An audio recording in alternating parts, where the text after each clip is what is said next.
The Oval Portrait. The chateau into which my valet had ventured to make forcible entrance, rather than permit me, in my desperately wounded condition, to pass a night in the open air, was one of those piles of commingled gloom and grandeur which have so long frowned among the Apennines, not less in fact than in the fancy of Mrs. Radcliffe. To all appearance it had been temporarily and very lately abandoned. We established ourselves in one of the smallest and least sumptuously furnished apartments. It lay in a remote turret of the building. Its decorations were rich, yet tattered and antique. Its walls were hung with tapestry and bedecked with manifold and multiform armorial trophies, together with an unusually great number of very spirited modern paintings in frames of rich golden arabesque. In these paintings, which depended from the walls not only in their main surfaces, but in very many nooks which the bizarre architecture of the chateau rendered necessary, in these paintings my incipient delirium, perhaps, had caused me to take deep interest, so that I bade Pedro to close the heavy shutters of the room, since it was already night, to light the tongues of a tall candelabrum which stood by the head of my bed, and to throw open far and wide the fringed curtains of black velvet which enveloped the bed itself. I wished all this done that I might resign myself, if not to sleep, at least alternately to the contemplation of these pictures, and the perusal of a small volume which had been found upon the pillow, and which purported to criticize and describe them. Long, long I read, and devotedly I gazed. Rapidly and gloriously the hours flew by, and the deep midnight came. The position of the candelabrum displeased me, and outreaching my hand with difficulty, rather than disturb my slumbering valet, I placed it so as to throw its rays more fully upon the book. But the action produced an effect altogether unanticipated. The rays of the numerous candles, for there were many, now fell within a niche of the room which had hitherto been thrown into deep shade by one of the bedposts. I thus saw, in vivid light, a picture all unnoticed before. It was the portrait of a young girl, just ripening into womanhood. I glanced at the painting hurriedly, and then closed my eyes. Why I did this was not at first apparent even to my own perception, but while my lids remained thus shut, I ran over in my mind my reason for so shutting them. It was an impulsive movement to gain time for thought, to make sure that my vision had not deceived me, to calm and subdue my fancy for a more sober and more certain gaze. In a very few moments I again looked fixedly at the painting. That I now saw aright I could not and would not doubt, for the first flashing of the candles upon that canvas had seemed to dissipate the dreamy stupor which was stealing over my senses, and to startle me at once into waking life. The portrait, I have already said, was that of a young girl. It was a mere head and shoulders, done in what is technically termed a vignette manner, much in the style of the favorite heads of Sully.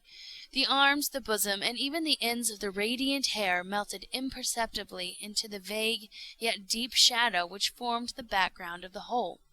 The frame was oval, richly gilded and filigreed in Moresque. As a thing of art, nothing could be more admirable than the painting itself, but it could have been neither the execution of the work, nor the immortal beauty of the countenance which had so suddenly and so vehemently moved me. Least of all could it have been that my fancy, shaken from its half-slumber, had mistaken the head for that of a living person. I saw at once that the peculiarities of the design, of the vignetting, and of the frame must have instantly dispelled such idea, must have prevented even its momentary entertainment. Thinking earnestly upon these points, I remained for an hour perhaps, half sitting, half reclining, with my vision riveted upon the portrait. At length, satisfied with the true secret of its effect, I fell back within the bed. I had found the spell of the picture in an absolute lifelikeliness of expression, which, at first startling, finally confounded, subdued, and appalled me. With deep and reverent awe, I replaced the candelabrum in its former position. The cause of my deep agitation being thus shut from view, I sought eagerly the volume which discussed the paintings and their histories. Turning to the number which designated the oval portrait, I there read the vague and quaint words which follow: "She was a maiden of rarest beauty, and not more lovely than full of glee. and evil was the hour when she saw and loved and wedded the painter. He, passionate, studious, austere, and having already a bride in his art; she, a maiden of rarest beauty, and not more lovely than full of glee; all light and smiles, and frolicsome as the young fawn, loving and cherishing all things, hating only the art which was her rival, dreading only the palette and brushes and other untoward instruments which deprived her of the countenance of her lover. It was thus a terrible thing for this lady to hear the painter speak of his desire to portray even his young bride. But she was humble and obedient, and sat meekly for many weeks in the dark, high turret chamber, where the light dripped upon the pale canvas only from overhead. But he, the painter, took glory in his work, which went on from hour to hour, and from day to day. And he was a passionate and wild and moody man, who became lost in reveries, so that he would not see that the light which fell so ghastly in that lone turret withered the health and the spirits of his bride, who pined visibly to all but him. Yet she smiled on and still on, uncomplainingly, because she saw that the painter, who had high renown, took a fervid and burning pleasure in his task, and wrought day and night to depict her who so loved him, yet who grew daily more dispirited and weak. And in sooth, some who beheld the portrait spoke of its resemblance in low words, as of a mighty marvel, and a proof not less of the power of the painter than of his deep love for her whom he depicted so surpassingly well.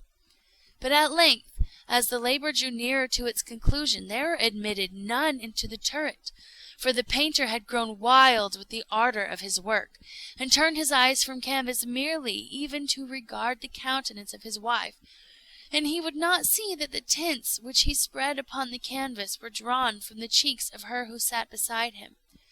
And when many weeks had passed, and but little remained to do, save one brush upon the mouth, and one tint upon the eye, the spirit of the lady again flickered up as the flame within the socket of the lamp. And then the brush was given, and then the tint was placed, and for one moment the painter stood entranced before the work which he had wrought. But in the next, while he yet gazed, he grew tremulous and very pallid, and aghast, crying with a loud voice, "This is indeed life itself!" turned suddenly to regard his beloved. She was dead.